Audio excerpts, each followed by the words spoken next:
Tonight's Cushing-Gavin Attorney Awardee is Diane Patrick, co-managing partner at the very large law firm Ropes & Gray. Diane has over 30 years of experience representing and advising employers, and 95% of her practice involves two of Massachusetts' major sectors, healthcare and higher education. She grew up in Brooklyn in a politically active family of proud West Indians. Her father, John, was an electrical contractor, and her mother, a public school teacher. And in this crowd, that's royalty.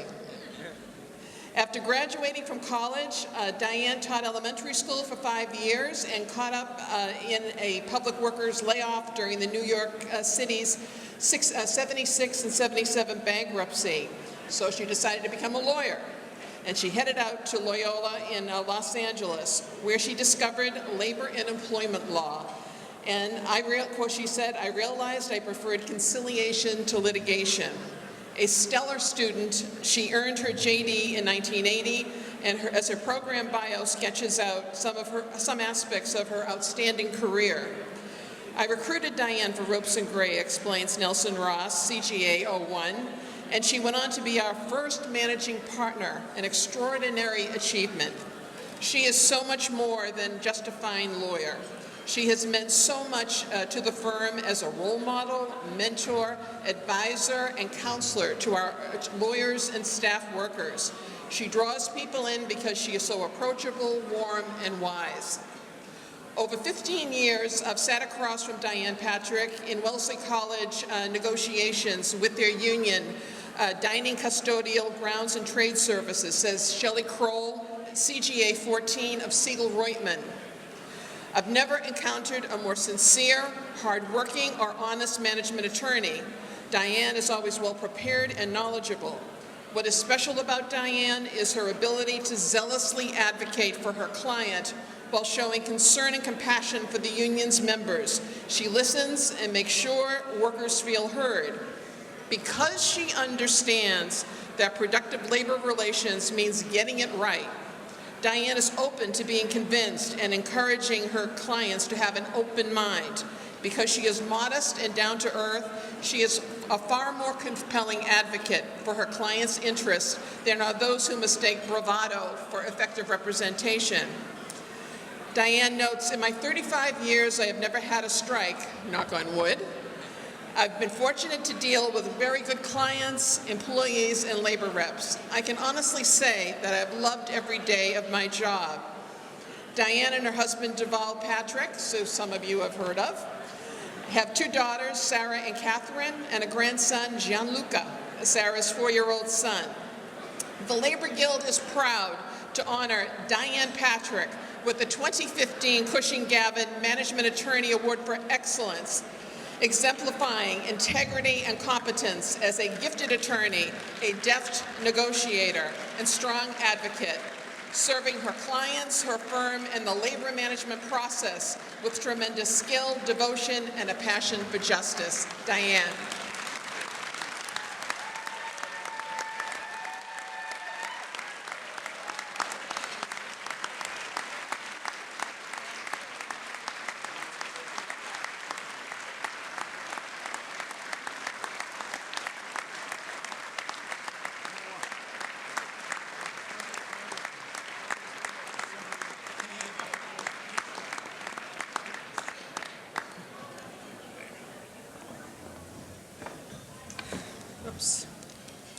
Thank you, and good evening, and thank you for that generous introduction.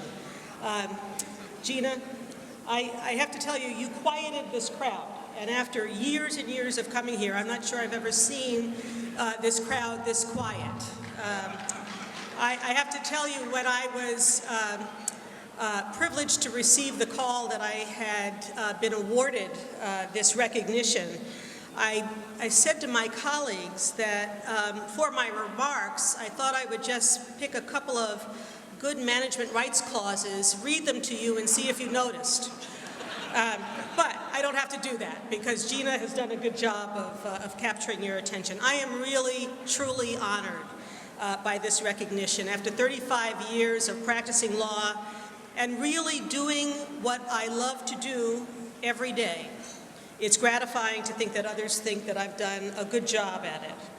And it's particularly gratifying to receive this award this year, since many of you know that next year I will be retiring.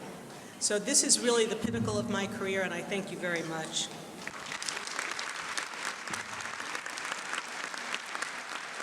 But really and truly, the honor that I'm receiving tonight belongs to so many others, many of you of whom are here. People who have taught me and hired me and supported me, and who provided the many reasons why I looked forward to getting up every day and enjoying my professional career. First, I just want to acknowledge my clients, many of whom are here tonight. Partners Healthcare, Cambridge Health Alliance, Boston Medical Center, Wellesley College, and that's just to name a few. These are clients who make my job easy and fulfilling because, frankly, at the end of the day, in the service of their missions of education and research, of caring and healing, of exploring new horizons in science and knowledge, and of ensuring the health and education of our future generations, these clients know that investment in their people, in their workforce, is critical. They know that their employees are not dispensable commodities. Instead, they know that their employees are essential to their mission, and they have to treat them and reward them accordingly. And I have to say, my clients do.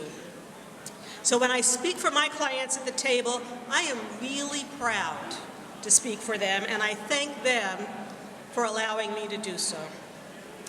I also want to give thanks to my colleagues on the other side of the table, the union lawyers and the business agents, who for the most part, I won't say universally, but for the most part, are strong and zealous advocates, but ultimately collaborative partners in reaching agreements that meet the needs of both employers and employees. At the end of the day, I recognize that when I and my union counterparts are done with bargaining and we shake hands and walk away, we have to remember that we're leaving behind the folks that will continue to work together side by side every day. So our job is not to leave their relationship in tatters, but rather to leave it intact. Ideally, our job is to ensure that both sides walk away from the table feeling heard and respected, having met at least some of their goals, and with a new or renewed sense of trust in the relationship going forward. That's not easy. It takes hard work and commitment and respect for and from both sides of the table. I particularly, in this regard, want to thank last year's Labor Council Award recipient, Shelley Kroll. Shelley, I don't know where you are. Shelley, there she is. I have negotiated with Shelley for many, many years at Wellesley College. And Shelley represents the kind of partner that I've just described. She's incredibly smart, she's zealous and goal-oriented. Shelley is a very, very tough representative at the bargaining table. But ultimately, she is always respectful, always honest, always rational, and ready to get the job done. So I thank Shelley and everyone like Shelley who has given me the privilege of sitting across a table and working out an honest deal.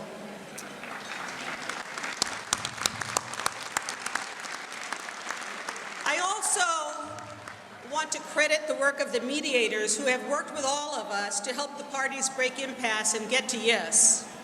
The ones I've worked with, I think they're all here: Paul Shabbat, Jerry Gomez, Don Martin, Joe Kelleher and Josh Flax from the Federal Mediation Service, and Heather Bevilacqua from the Public Employer Service. They have all been incredibly helpful. Now, I want to be clear. Each of them has his or her own style. Some actually make you work, and work hard, and won't let you go until somehow they force both sides to the middle. Some are more seductive. They charm each side, making each party warm to the other side's position. Some simply wait it out, figuring that eventually the parties will either agree or not, whatever. And then there's Don Martin. Where's Don? John. John, as you know, is now a retired federal mediator who, there he is, John. As I said at his retirement luncheon, was particularly successful in getting the parties to reach agreement in so many of the negotiations that I have been involved in. But after several times of working with John, I finally figured out his MO. You see, with John, in the wee hours of the morning, after an excruciating long day and night of mediation, John, in his tireless delight and in great detail and his wonderful Irish lilt, would tell one war story after another, and then he would repeat them until everyone was exhausted. And neither side wanted to hear John one more time say, "Did I ever tell you about the time?" So thank you, my mediator friends, for getting us to yes so often. I have two more thanks. The first is to my colleagues at Ropes and Gray, who are tirelessly and always available to help and advise and teach and support me and each other. And especially to Nelson Ross, an award recipient some 15 years ago. He's our retired partner who once led our practice group. It is Nelson Ross to whom I owe the greatest debt of gratitude. Nelson helped me become the lawyer I am. He invited me to join Ropes and Gray nearly 20 years ago, and I thank him for being generous with his time, with his training, with his clients, with his leadership, and mostly for modeling for all of us the kind of lawyer that both his clients and his adversaries alike all come to love and respect. So thank you, Nelson. And then finally, I can't forget my husband, Deval, who some of you know as your former governor.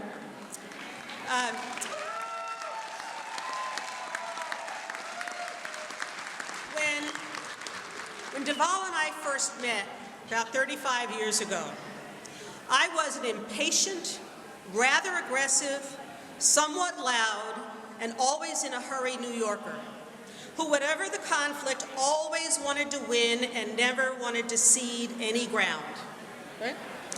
This was true whether my conflict was with the merchant who sold me faulty goods, or the waiter who brought me undercooked meat, or the airline ground agent who bumped me out of my seat on an oversold plane, or with Deval. I was quick to argue and very slow to listen. It took some doing, and I can't say that I have embraced this learning for every situation, but it was Deval who ultimately helped me understand that in dealing with people, you can accomplish so much more by listening than by speaking. That you don't have to be disagreeable to disagree. And that except in sports, finding common ground is often more personally satisfying and produces a much better outcome than winning. That's a winning formula that I have followed for the past 35 years, and Deval, I want to thank you for sharing it with me and helping me become successful. Now, before I sit down, I want to share a personal story with you.